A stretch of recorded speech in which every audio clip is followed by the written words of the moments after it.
بسم اللہ الرحمن الرحیم۔ نماز کا پورا اجر ملے گا۔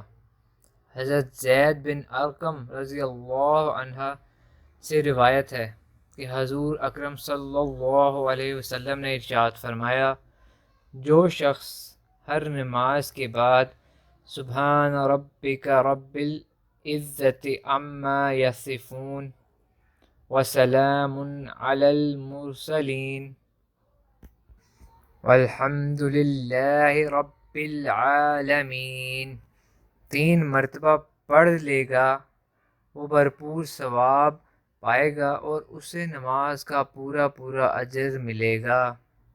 سبحان اللہ۔ جو شخص چاہتا ہے کہ میں نماز پڑھوں اور مجھے نماز کا پورا اجر ملے، پورا مکمل اجر مجھے نماز کا ملے، تو وہ ان کلمات کو ضرور پڑھے۔ انشاءاللہ اللہ پاک اس کو نماز کا پورا اجر عطا فرمائے گا۔ اللہ پاک سے دعا ہے کہ اللہ ہمیں اس پر عمل کرنے کی توفیق عطا فرمائے اور دوسروں تک اس کو پہنچانے کی توفیق عطا فرمائے۔ آمین ثم آمین۔